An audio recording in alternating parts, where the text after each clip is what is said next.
ગરકા ભેદી લંકા ઢાય કહેવત અમદાવાદમાં સાબિત થઈ। અમદાવાદના પાલડી વિસ્તારમાં આવેલા શ્રી લક્ષ્મીવર્ધક જૈન દેરાસરમાંથી 1 કરોડથી પણ વધુની ચાંદીની ચોરીનો પર્દાફાશ થયો છે। ચોંકાવનારી વાત તો એ છે કે ચોરી કોઈ બહારના શખ્સે નહીં પણ દેરાસરના પૂજારી અને સફાઈ કર્મીઓએ મળીને જ કરી। દેરાસરમાં ભગવાનને ચડાવેલ 117 કિલોથી વધુની ચાંદીના મુગટ, કુંડળ અને આંગી ચોરી ગયાની જાણ થઈ છે। ચોરી પહેલા દેરાસરના સીસીટીવીની મેઇન સ્વિચ પણ બંધ કરી દેવામાં આવી, જ્યારે પૂજારી મેહુલે કાયદા અને શ્રદ્ધા બંનેનો ભંગ કર્યો છે। આ ઘટનાની પોલીસમાં ફરિયાદ નોંધાવવામાં આવી। તપાસમાં સામે આવ્યું છે કે આરોપીઓએ પોતાના નામે મકાન અને કાર પણ ખરીદી લીધી છે। ચોરી બાદ તમામ આરોપી ફરાર છે। હાલમાં પાલડી પોલીસ તપાસમાં લાગી ગઈ છે અને આરોપીઓની શોધખોળ માટે પ્રયાસો શરૂ કરી દેવામાં આવ્યા છે। ત્યારે પાલડી ખાતે જે જૈન દેરાસર આવેલું છે ને ત્યાં ચાંદીના જે આભૂષણો છે તેની ચોરી કરવામાં આવી છે અને તે બાદ હવે જે આરોપીઓ છે તે લોકોએ કાર અને મકાન પણ ખરીદી લીધા છે।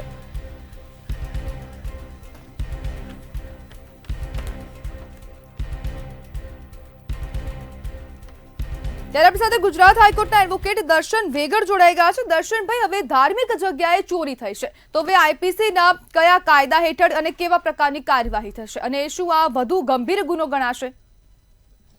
જી જરૂરથી, આપનો ખૂબ ખૂબ આભાર મને આમંત્રણ આપવા માટે। આઈપીસીની સેક્શન મુજબ હવે ગુનો દાખલ નહીં થાય। હવે બીએનએસ જે આપણે નવી અપડેટેડ સેક્શન્સ આવી છે એ મુજબ ગુનો દાખલ થશે। બીએનએસની 306 મુજબ ગુનો દાખલ થશે, જેમાં મેક્સિમમ ઇમ્પ્રિઝમેન્ટ 7 યર છે। અને હા, જરૂરથી હું તમને કહું છું કે મંતવ્યે ખૂબ સારા મુદ્દા પર ડિબેટ લીધી છે। જનરલી ચોરી તો બધે થતી જ હોય છે, પરંતુ જ્યારે મંદિર પરિસરમાં એક પૂજારી દ્વારા ચોરી કરવામાં આવે છે ત્યારે માત્ર કાયદાની નજરમાં ચોરી નથી, પરંતુ એક વિશ્વાસ ભંગ પણ છે। જે ભક્તિનો રખેવાળ કહી શકાય એના દ્વારા ચોરી કરવામાં આવે છે ત્યારે વિશ્વાસનો પણ ભંગ છે, આસ્થા પર પણ આંચ આવે છે, જેથી જરૂરથી પોલીસ દ્વારા એની કડક કાર્યવાહી કરવામાં આવશે। અને સાથે સાથે એ પણ જણાવી દઉં કે ચોરી તો છે જ, પણ ક્રિમિનલ બ્રીચ ઓફ ટ્રસ્ટ પણ કહી શકાય, એટલે 316 મુજબ પણ ગુનો દાખલ થઈ શકે। દર્શનભાઈ, હવે જે પ્રમાણે આ ચોરીની ઘટના બની અને આ ધાર્મિક સ્થળ પર અને પૂજારી દ્વારા જે ચોરી કરવામાં આવી છે, તો પછી આ જે ધાર્મિક સ્થળો છે ત્યાં હવે લોકો કોના પર વિશ્વાસ રાખી શકશે? જી જરૂરથી, તમને જણાવી દીધું મેં કે ખાસ કરીને આમાં કડક પગલાં લેવા જોઈએ, કેમ કે જનરલી જે ચોરી થતી હોય છે તે ઘણી બધી થતી હોય છે જેની ડિબેટો નથી થતી, પણ જ્યારે મંદિરમાં થતી હોય છે ને એ પણ પૂજારી દ્વારા જ કરવામાં આવે છે, જેના પર વિશ્વાસ હોય છે લોકોને, જે ભક્તિનો રખેવાળ કહી શકાય એના દ્વારા જ ચોરી કરવામાં આવે છે, ત્યારે આ માત્ર કાયદાની દ્રષ્ટિએ ચોરી નથી, પરંતુ સમાજની દ્રષ્ટિએ પણ ચોરી છે અને વિશ્વાસ ભંગ પણ છે। નૈતિકતા પર પણ સવાલ ઉઠે છે, પ્રામાણિકતા પર પણ સવાલ ઉઠે છે। દર્શનભાઈ, હવે આરોપીઓએ ચોરીના પૈસાથી આ મકાન અને કાર ખરીદી લીધી છે તો તે કાનૂની રીતે જપ્ત થઈ શકશે? જપ્ત થઈ શકશે।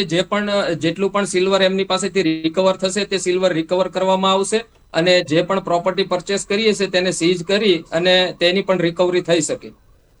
દર્શનભાઈ, હવે વારંવાર આવા પ્રકારની ઘટનાઓ કેમ સામે આવતી હોય છે અને પૂજારી જો હવે લાંચિયા બની જશે તો પછી સમાજનું શું થશે?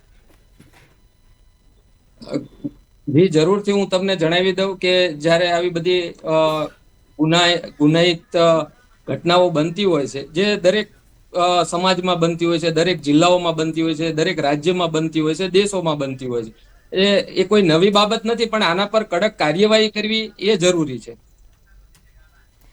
જી બિલકુલ દર્શનભાઈ, જોડાવા બદલ આપનો આભાર। અમદાવાદના પાલડી વિસ્તારમાં જે દેરાસર આવેલું છે ને ત્યાં 1.64 કરોડની આ ચાંદીની ચોરી કરવામાં આવે છે અને આ પૂજારી અને સફાઈ કર્મચારીઓ દ્વારા ચોરી કરાઈ છે। ચોરી કરતા પહેલા સીસીટીવીની જે મેઇન સ્વિચ હતી તે પણ બંધ કરી દેવામાં આવી છે અને હવે જે દેરાસરના ટ્રસ્ટી છે તેમના દ્વારા જ પોલીસ ફરિયાદ નોંધાવવામાં આવી છે અને તે બાદ હવે પોલીસે વધુ તપાસ હાથ ધરી છે। ત્યારે તપાસમાં જાણવા મળ્યું છે કે જે આરોપીઓ છે તેમને ચોરીના પૈસાથી મકાન અને કાર પણ ખરીદી લીધી છે। 117 કિલો ચાંદીના મુગટ, આંગી અને કુંડળની ચોરી કરવામાં આવી છે। ત્યારે ગરકા ભેદી લંકા ઢાય તેના જેવી આજ